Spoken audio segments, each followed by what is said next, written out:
Hi, this is Steve Hargadon, and it's Wednesday, March 25th, 2009. This is the Future of Education. Tonight we're doing a special show. It's the CoSN 2009 Takeaways Review. Kind of a first time for doing this, although I looked back in my records and noticed that I did something like this after NEC last year. So maybe not the first time, but the first time for CoSN.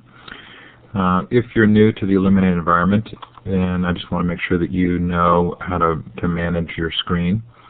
There are some emoticons at the bottom of this participant window.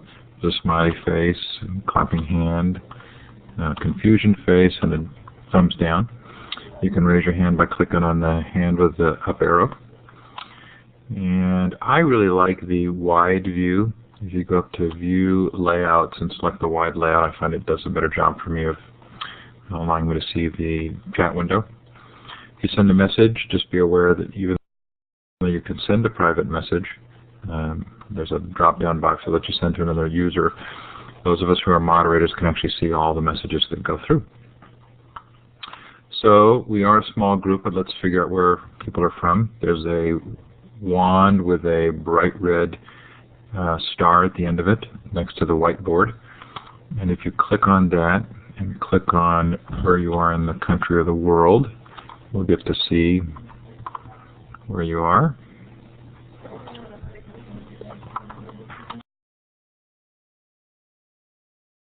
I'm only seeing 2 show up, so maybe there's 3, 4. Good. That may be all we've got tonight. It looks like we're all in the U.S. There's Tammy. Okay, Tammy, we've just clicked on where we are on the map, and I'll give you the permissions to do that. There's a little wand with a bright dot at the end, looks like a little star next to the whiteboard, and you can indicate where you're from on the map. But probably not a surprise that it's all U.S., as CoSN itself probably is largely populated by people from the U.S. Okay, so with me tonight are Corey Dahl and Jill Bates. Why don't I let you, the two of you, introduce yourselves, and then I have a short outline of what I thought we might accomplish tonight, and you can pitch in. Hi, this is Corey Dahl. I'm an instructional technology facilitator at an educational service unit in Ely, Nebraska, and with me is Jill Bates, and I'll let her introduce herself. Thanks, Corey. I'm the assistant administrator at ESU 8.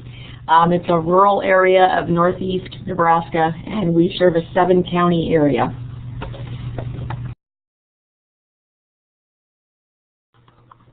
Thanks, both of you, and thanks for Corey for kind of pushing for this event.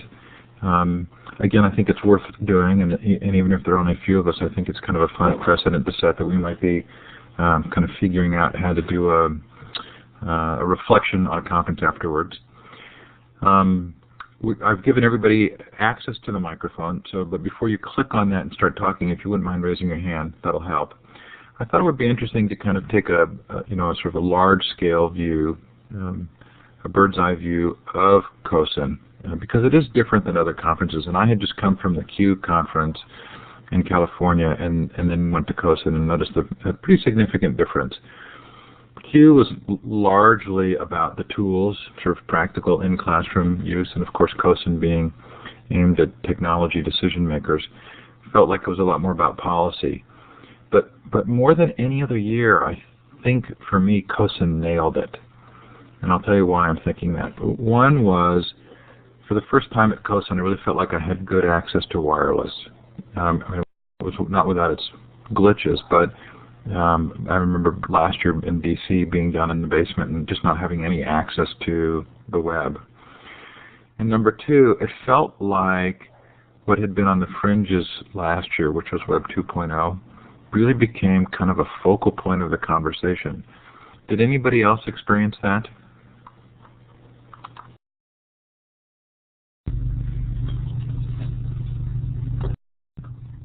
Yes, we thought the conference was incredible, and with the timing of the Web 2.0, we were constantly teaching that to teachers in Nebraska and describing what Web 2.0 is and some of the Web 2.0 technology. So we thought the timing and the theme of the CoSN conference was great for us, which is really why we attended, right, Jill? Right, right.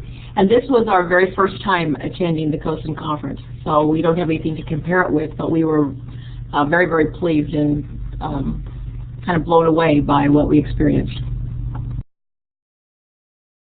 Yeah, had anybody besides me been there last year and really felt the difference? Yeah, Tammy, feel free to grab the mic if you'd like as well.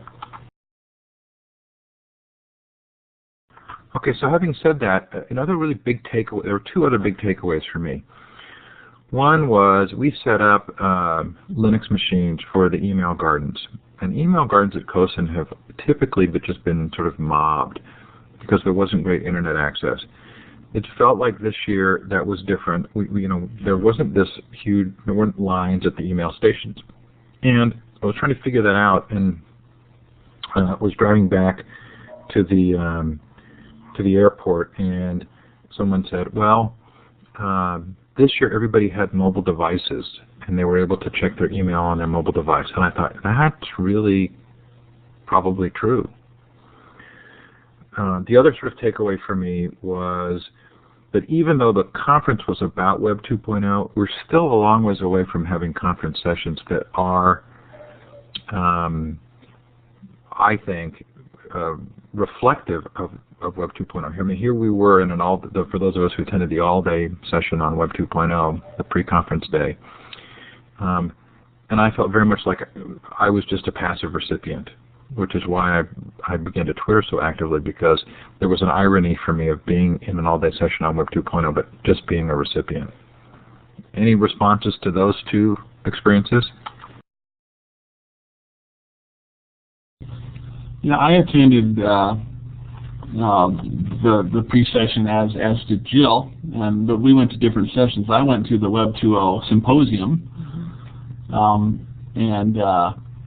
and I also was thinking the same thing. It was definitely good to listen to, but yeah, it's one thing to talk about Web 2.0, but then it's another thing to go that extra distance.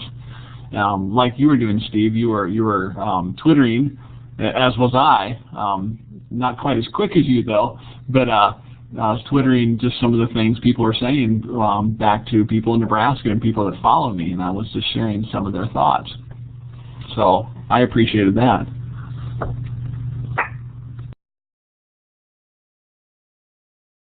It was the first time for me that I had really used this search feature within. Okay, so Corey, you must have closed down that window, because if you're a moderator and you close it, it closes for everybody. So I'm going to pull it back up again. You can move it to the side if it's in your way. Let me do that. Search.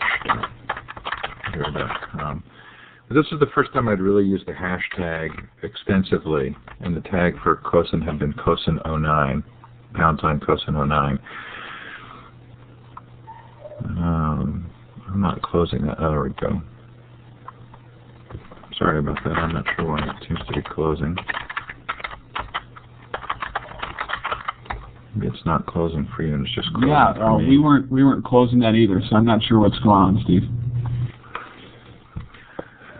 So it was very interesting for me to see that, and I actually ended up creating a different Twitter account so that I wouldn't be inundating my regular followers with messages from CoSN, but that was just for conferences. And I had posted over 400 messages. Now I used it sort of as a way of keeping notes and also providing people who weren't there with some access, which is maybe just kind of a poor man's version of actually streaming sessions. And I noticed that Wes Fryer was doing a fair amount of live blogging, and I don't know if he did any streaming, but I wondered if he was getting into any kind of hot water for with CoSN with regard to the legalities and who owns the material. Tammy, did that come up at all in any discussions that you had? Steve, can you hear me? Yeah, you sound great.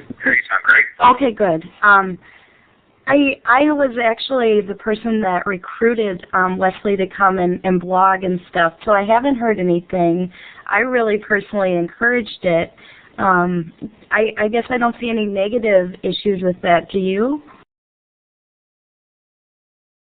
No, in fact, I think it's great, but I know that it's been a source of great discussion at conferences as to how much you allow people to be providing the conference material at the time of the conference, both from the standpoint of being sensitive to the ownership issues of the conference conveners and the presenters, but also the question of if you provide a lot of this conference material remotely, do you end up not having people attend? I personally think you get the opposite effect. But that does segue us, Tammy, into the question of showing the keynotes later for charge. Has that actually happened yet? That aspect. I saw the email and I was really interested in it, so I wasn't involved with the keynotes for charge. And I guess those issues are really interesting to me. I guess as I get farther in Web 2.0, I think that the more that I share, the more that I'm open, even in my own consulting, the more things grow. And I also agree that the more that we Twittered, people who have never heard of CoSN were asking more about it, and I think it's good branding. I think we might get more people coming to the conference because they saw what quality it is and the networking. I would have to agree with that. As I was Twittering and describing some of my experiences, somebody from Nebraska was asking about the conference and said, wow, and they needed to attend that conference. So I agree with what you're saying. Yeah, it sure felt to me that CoSN got a pretty good buzz this year because of the Azure blogosphere or the social media around it. Maybe that was just my own impression, but I felt like it actually maybe got a better buzz than Q had gotten. I guess one question I have for the group is I'm wondering if maybe we want more hashtags in the future and sort of like little communities of practice around interest areas instead of just one massive hashtag for the whole conference. And I'm just kind of curious what people think about that. I'm going to raise my hand and reply to that one, Tammy, because I've thought a lot about this, and if everybody had been tweeting as much as I was, I don't think it would have been a good experience to be watching the CoSN09 hashtag. Maybe even it wasn't a good experience just because of all that I was doing for somebody who didn't want all of that information. But there's a degree to which you then get to a level of complexity that's kind of hard to manage, and I don't know how well a simple tool that gets sort of MacGyvered into, say, the hashtags would work if you had multiple hashtags for different, say, sessions. Jackie's saying overload. I wonder if she's meaning the same thing, but I sort of felt like if you had multiple hashtags, it would be hard to keep track of.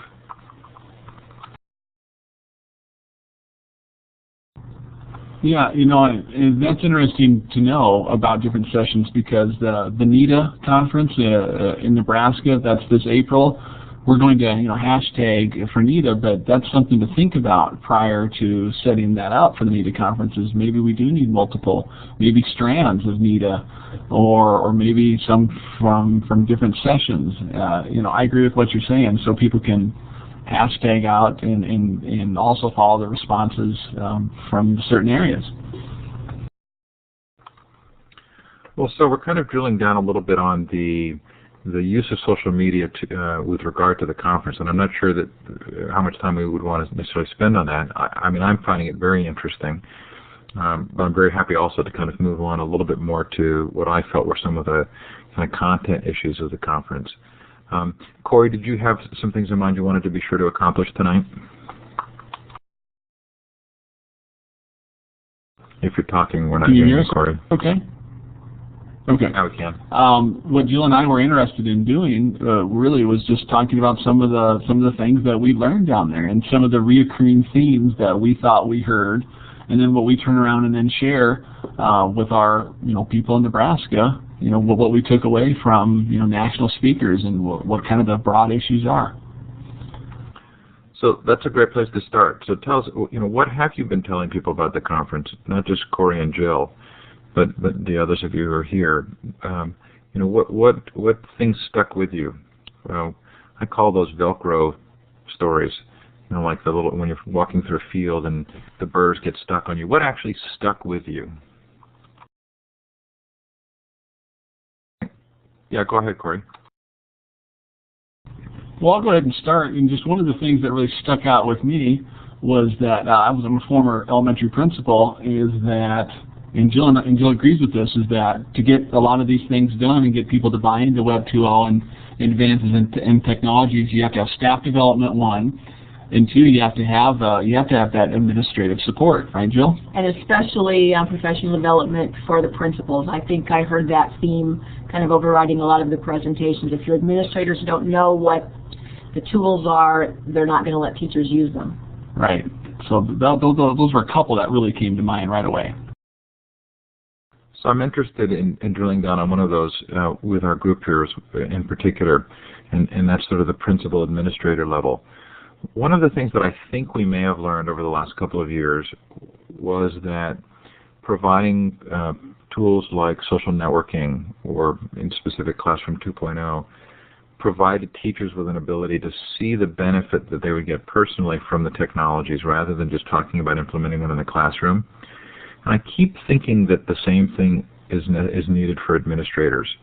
Some kind of a tool or network or set of experiences that would allow administrators to actually personally benefit from Web 2.0 in their own practice in a way that would open the door to bringing Web 2.0 into the curricular side.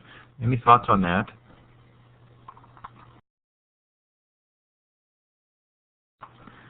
So no one's responded. Did I actually have my mic on? Give me a smiley face if that long-winded question was actually heard. Thanks, Sal. So, maybe that's not needed. Do you feel as though, Jill, the principals and technology decision makers and administrators are getting it without necessarily having to experience it? I don't really know. We just surveyed our principals and superintendents within our 7-county area and asked them from a list of Web 2.0 tools, which ones would they like to learn more about. And most of them checked everything and then added the comment, I don't know anything about any of these enough to even make a decision about them. So I kind of think your point about exposing them to the Web 2.0 tools and then letting them experience them personally first is a really good idea. I agree with that. And then some of the things that we threw out was, and that were the highest rated right now were Twitter. We also, threw in things like Facebook, because obviously kids are using Facebook, and Google Docs, and just on down the line. And for the most part, and TeacherTube, YouTube, the whole works. And we just thought that they need to experience them to understand what teachers want and what kids are doing and things like that. So we're planning on creating staff development for administrators based around those Web 2.0 tools, just to show them what it is that they are and how they work. I agree. I think it's really important that the principals become familiar with these tools and see how important they are, and then encourage the teachers to use them.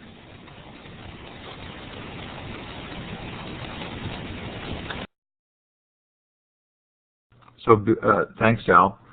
So Bill, are you saying no curriculum leaders 2.0 don't do a curriculum leaders 2.0, or there are no curriculum leaders who are doing 2.0?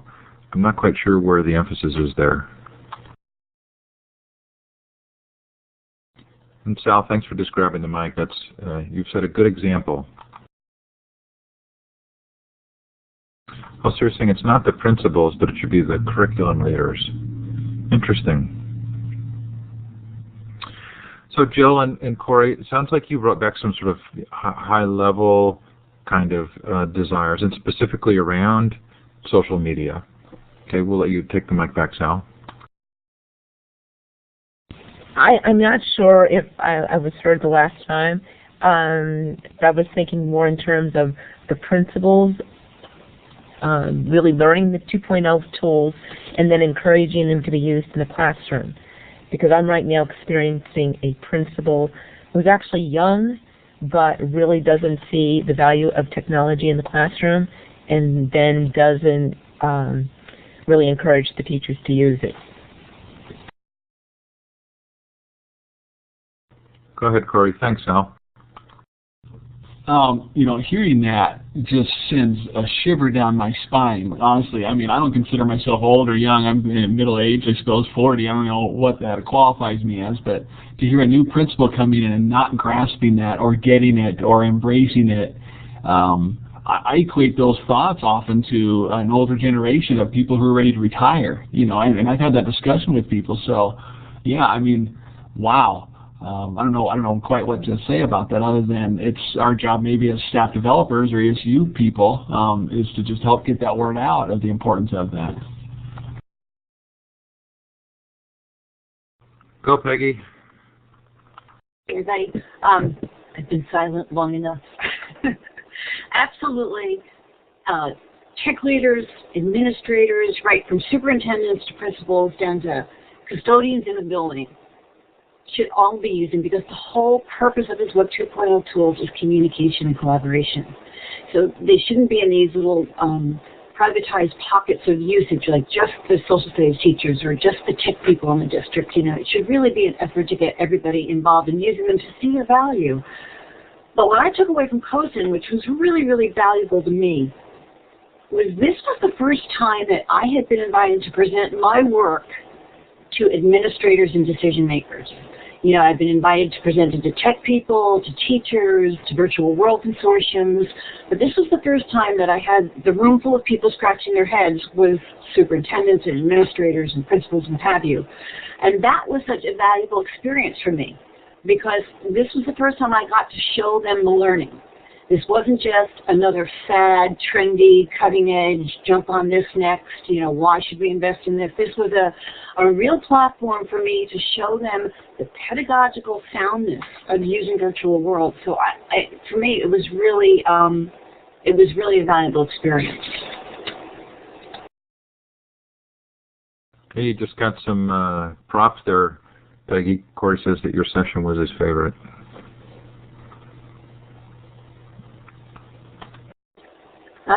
That's very validating to hear. Hey, yes, and I have to, I sat in the back, and I remember after it was over, Peggy came back and was noticing the look on my face, because I just, you know, I could tell Peggy, you know, again, I'm giving you props, you get it. You're taking kids and doing these things that are just fantastic, and I wanted to stand up at the end of yours, because you know, it's all about engaging kids, okay, and you're obviously engaging kids with their use of, Second Life and things like that. And anyway, I just had to throw that in there. So someday when I get to New York, we'll come visit. Corey, but Peggy, are you saying? I do appreciate too that you recognize that this is about kids and engagement and what have you. But I mean, the latest lens that I'm really pushing the whole piece with virtual worlds is professional development. I mean, especially with the economic situation that we're in right now, getting teachers into Second Life for professional development is such a no-brainer. We always have the hardware little hill to climb. It does demand a pretty robust bandwidth and graphics card, but I mean, we're just about all there anyway at home. And this is one of those ways that you get a real personal, immersive experience with a relatively low learning curve if you bring people in correctly. I always recommend bringing people in through the ISTE portal. And then there's a whole wealth of professional development available to them. I mean, all those experts that you have to travel to conferences, sometimes across the country, in order just to sit in a room and hear them keynote, are like there in this intimate little space with you where you get to interact with them one-on-one. You get to send them a friend request and go back to them later. And I really think that the professional development side of virtual worlds is something that people should start taking notice of. Bill, I think you have your hand up, and I want to get to you. If it's okay with you, I want to drill down just for 1 second with Peggy. Because, Peggy, it sounded like you were really appreciative of hearing that from Corey. And as much as we've talked about sort of a dramatic change from last year to this year at CoSN, did you still not feel that that message got through? Did you feel as though you were speaking to people who were scratching their heads at the time? Well, I'm usually speaking to people scratching their heads. I'm kind of used to that. I expect that. I think the message got through. I got some pretty positive feedback and a lot of good questions. You know, it's usually, I judge my effectiveness of getting the information across by how good the questions are. And there's been some feedback via email since then and what have you. So I think I did, if I didn't convince them, I know I at least planted the right seed. I feel pretty confident in saying that, and that's what it's all about to me. You know, just getting it out there and spreading the fire and starting to plant little pockets of awareness and innovation. And I'd like to think I was able to accomplish a piece of that. Sure. It sounds like you were. Bill, did you want to take the mic? Do you know how to do that? You click on the mic button. Maybe you didn't raise your hand. Yeah, sure. There you go. I guess what I had found out that as you're talking about professional development, and typically what happens in a school is that they will always come to you and ask, well, hey, we'd like to do this or do this, and my response is, well, you should actually talk to your professional development committee and put it in there so that it gets on an agenda, because typically in a school they're doing professional development days, which again is a workforce issue, a year in advance. But that never seems to happen. So driving it from the principal's end, because they usually won't put that in there because really that's the staff's job to do. So we find it hard to get at professional development, whether it be asking for these tools, into a professional development committee or team where they ask for it, then plan for it.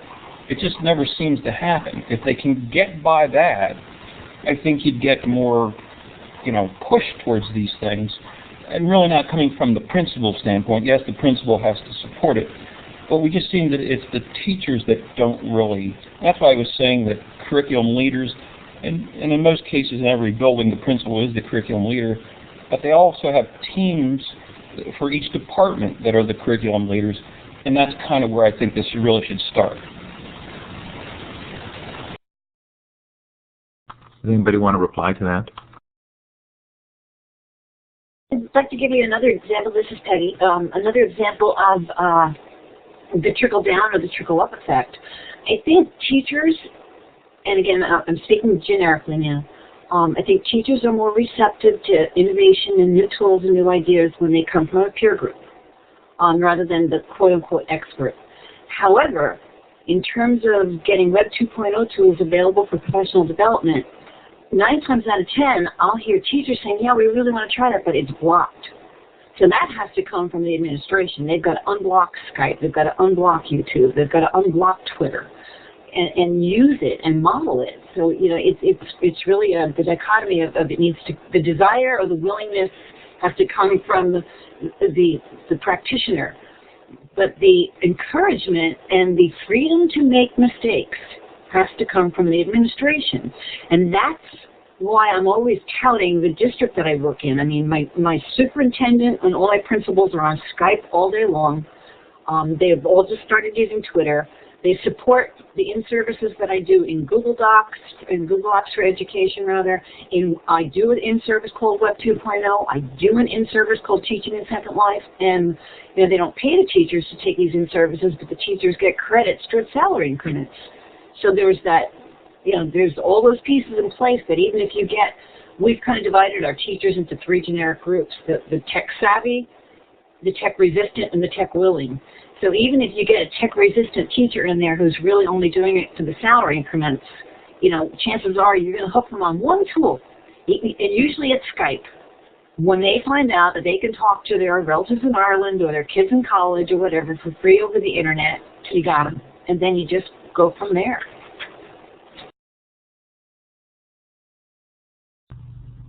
Yeah, I would say I agree with you, Peggy. And then it's the same thing with Google Earth. We were demonstrating that the other day, and the first place this room full of teachers went to was their hometown, their place where they grew up and things like that. So it's just exposing them to it. and then and then they'll create meaning out of that. But I still keep coming back to it in the end. It's I kept hearing a recurring theme at CoSN was, whether it was Marco Torres or Don Tapscott or whoever it was, is what are kids doing before school and what are they doing after school? I keep coming back to engagement. I keep coming back to if they're going to meet kids at somewhere that they understand and something that they're going to use at college and beyond, that if they're doing those things, they're going to have less discipline, I'm assuming, and just on and on down the road. So I'm going to tentatively shift gears here a little, but it doesn't mean we can't go back or you can't supersede me and keep talking about that. But a couple of things brought me back to Marco Torres, that specific reference, and then Peggy talking about being able to make mistakes.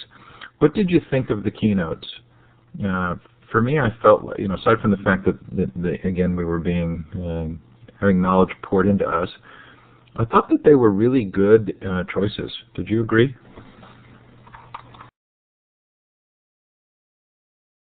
Yeah, I'll have to say I really liked Don Tapscott too, but I liked Don Tapscott. I really thought he had a good message, and Marco Torres, just very inspirational. I didn't get as much, maybe it was because I was tired out of the end keynote, but I really liked what they had to say.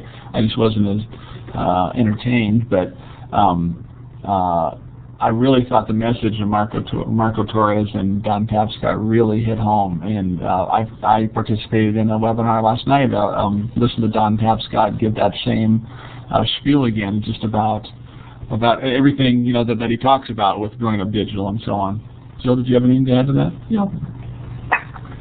Well, so that's so funny because that was my one response to Don Tapscott. I don't know what CoSN paid him to be there. I'm sure it wasn't cheap.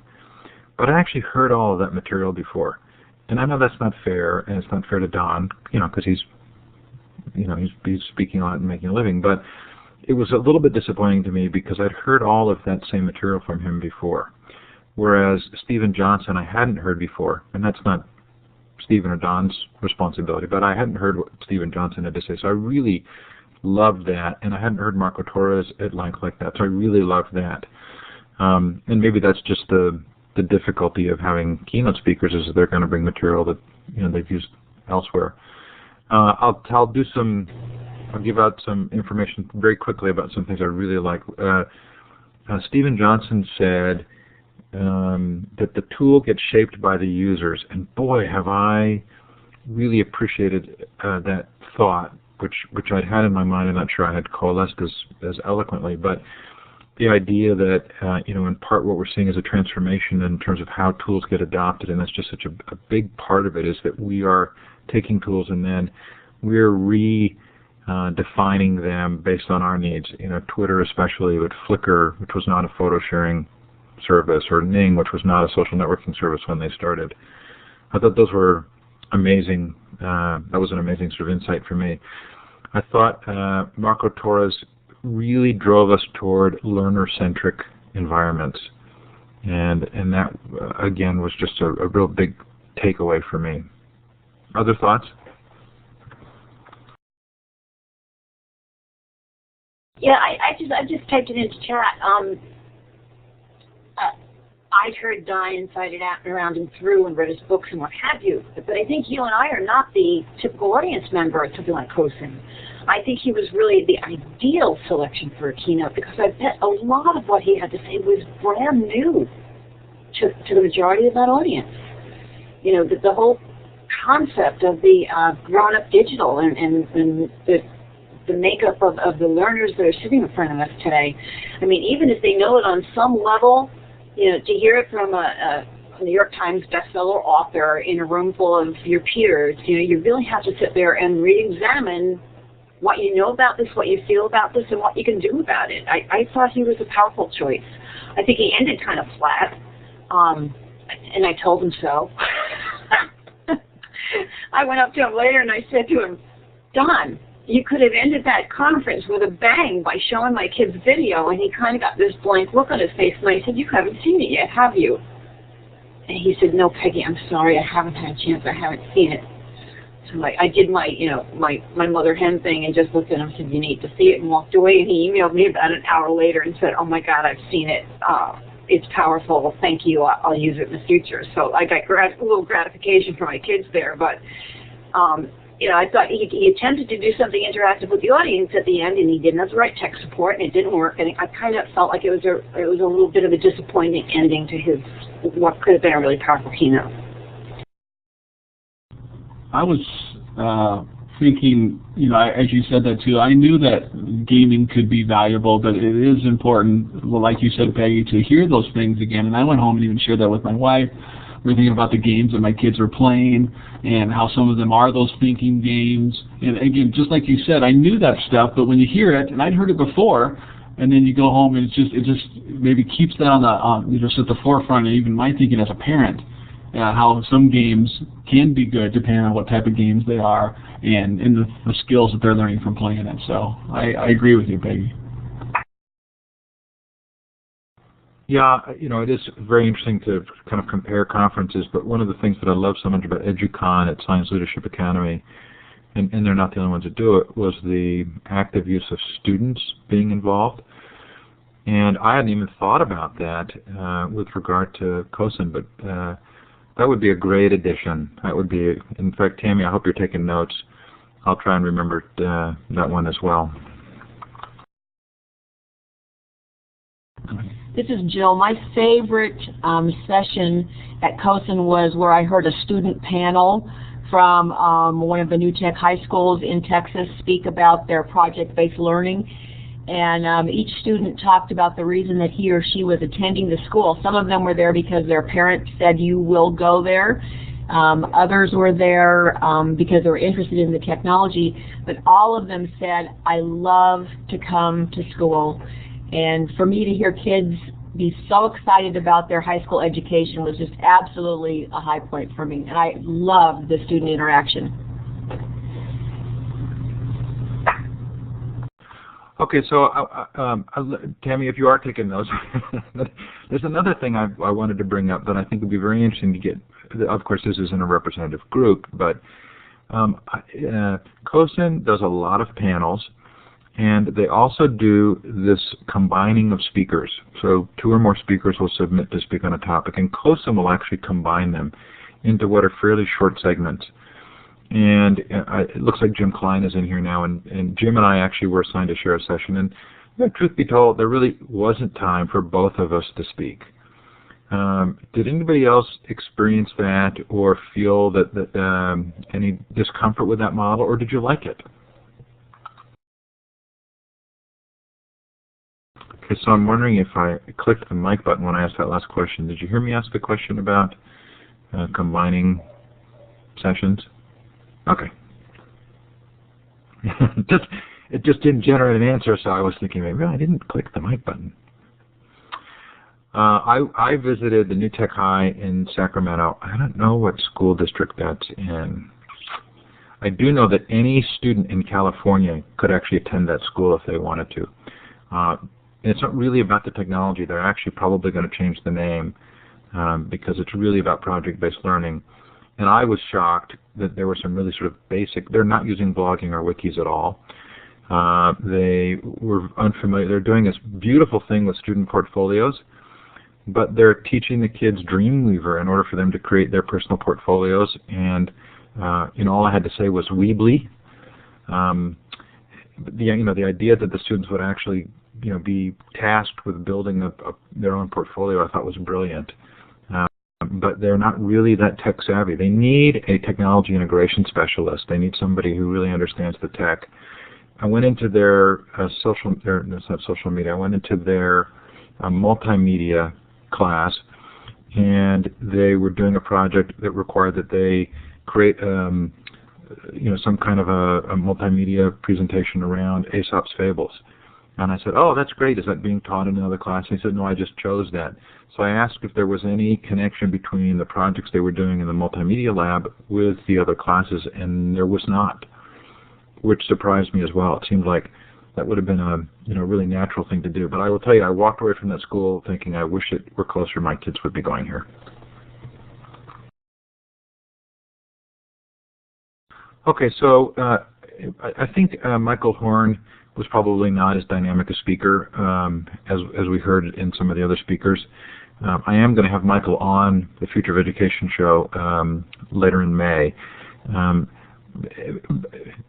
Putting aside maybe the comparison with the other keynotes, which is a tough comparison, what about the material in Disrupting Class? Is that material resonating with you and or with the decision makers in your districts?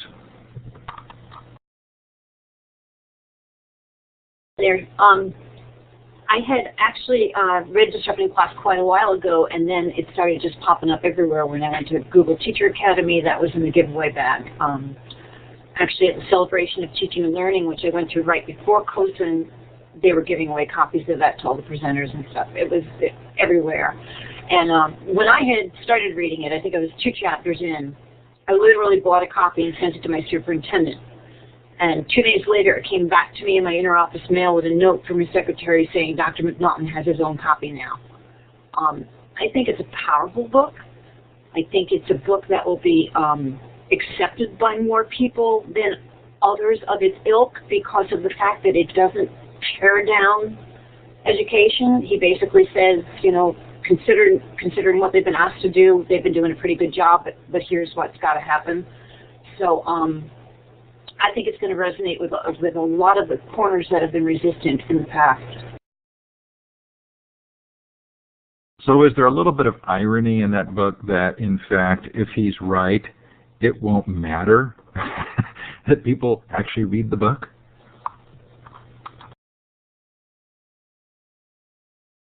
I don't feel it's a case of it won't matter that people don't read the book. I think having the awareness and the that lens to look through, that lens with which to start making decisions might ease the way for some and get some there sooner, even if it's in incremental steps. Like, I think that book could influence just the professional development discussion we had a little earlier of, you know, maybe we need to do it differently. Maybe we need to stop trying to work it into the school day or into the academic year and have it happen in some kind of a disruptive manner, i.e. in Second Life. I mean, just the little baby steps towards that disruption. I keep thinking about how, you know, they describe in the book that for those who are in the industry about to be disrupted, they're making the right decisions. I mean, that it's almost impossible to actually make the decisions that would lead to the disruptive force because that's part of a larger ecosystem where there can be a lot of experimentation, there can be a lot of failure. But for the industry or the organization, they're making the right choice. It's just that they're going to be disrupted. And maybe right needs to be clarified in that circumstance. I mean, they're making the logical choice. Okay, so we've got about 15 minutes left. We don't have to fill up the 15 minutes. If we're done, we're done. But was there anything else that you wanted to talk about with regard to your experience at CoSN or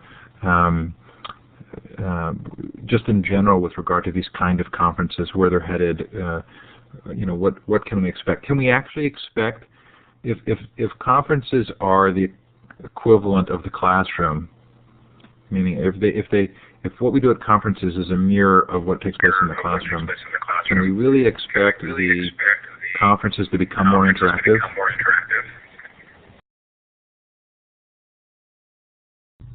That's an interesting question about what you're saying, Steve. That's tough. I mean, I think you need to have some. Obviously, you have some people standing up there and talking about what it is they're doing and sharing.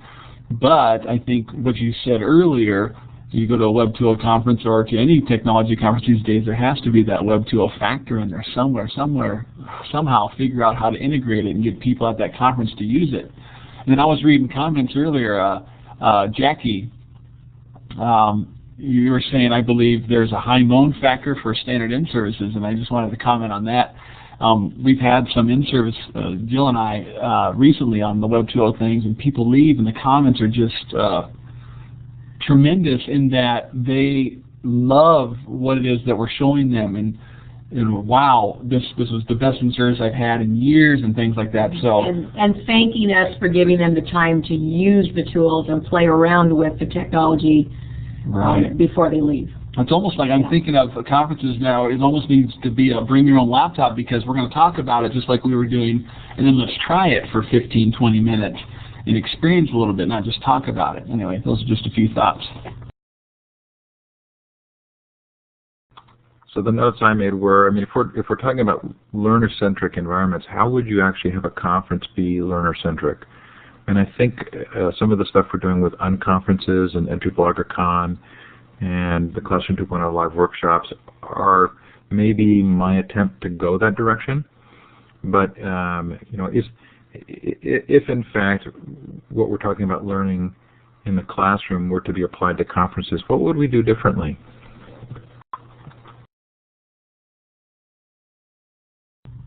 Could you ask that question again, Steve, please? So if we were going to take the kind of learner-centric models that we're talking about for the classroom, project-based learning, if we were to take those and apply them to conferences, what would a conference look like? So Jackie's mentioning the Web 2.0 panel we did at Q that had maybe 15 people in it. Yeah, I mean, Jackie, I did not feel like a failure. I felt like I did a reasonable job.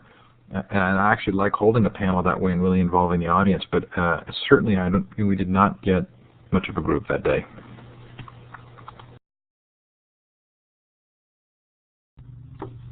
So how do you get people to come? It's kind of a rhetorical question. How do you get them to come and talk about it without having some point where we do stand up in front of them and just talk about it, where they, you know, I don't know, if you can somehow follow up with something that you've done at a conference.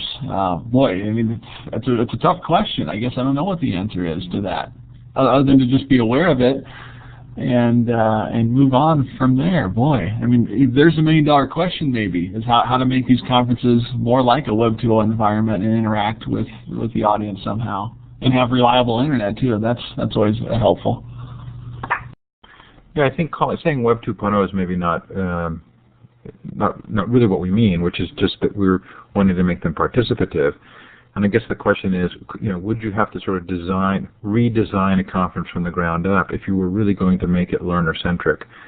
You know, would you change the model? Would you, you know, part of the problem is we have people submit proposals 9 months in advance. You know, the whole system is geared around a traditional model of learning, which is teacher-centric and not learner-centric. So I'm going to definitely be thinking about that tonight. You know, is EduBloggerCon or is the Unconference or the Barcamp model, number one, is it the right next step to be modeling what can take place in the classroom? And number two is, if you held it, would anybody come? I mean, I guess I know a little bit of the answer to that, which is we've had some success with EduBloggerCon, but can it really actually be exploded to a larger audience? With that in my head, and I'm thinking, how cool would it be for a well-known conference, one that already has a reputation, to turn the tables on people? And rather than shooting out a call for proposals 9 months beforehand, shoot out a call for what do you want at your conference, and then gather that data, and then go find the people to do it. You know, we're going to hold the conference, you're designing it this year. Has anybody looked at South by Southwest? Peggy, are you familiar with how they do that? Yeah. So I mean, they actually have people. They actually have the audience vote as a part of the process of what sessions are going to be done. That's not a full-on conference, but there is actually an audience participation in the selection of the events or sessions. It seems like such a no-brainer when we say it. I mean, NECC, I think, has been really great about this. I mean, they've supported EduBloggerCon. They're letting me do something called NECC Unplugged this year again, which is a series of sessions that people just sign up to give, and anybody can sign up to give them. So I think that NECC has been the best example so far. But doesn't it seem like a no-brainer that if you actually let people vote on the sessions, they'd be more inclined to come? Like American Idol, you know, you get to vote on what you want and then you end up buying the end product? There's probably some connection here to the almighty dollar in terms of supporters and what have you. Like even NECC will have, you know, a foundation of vendor support and vendor presentations, and, you know, Promethean and Pearson and what have you. So it might be very, and South by Southwest, although they do have that participatory piece on the web about, you know, selecting the presentations. I don't know if it's true or not, but I've heard that basically that's kind of a, they throw that out there, but the decisions are really made by the inner sanctum. I don't know how true that is or what. But really getting it to be a grassroots, you're going to design the conference, and we're going to go find the best experts in those areas to come and service you that day. I think that would be incredible. So Jackie, thanks for that link. I'm definitely going to go look at it. So we've only got a couple minutes left. David Jakes, you've come in late. Is there anything you wanted to add?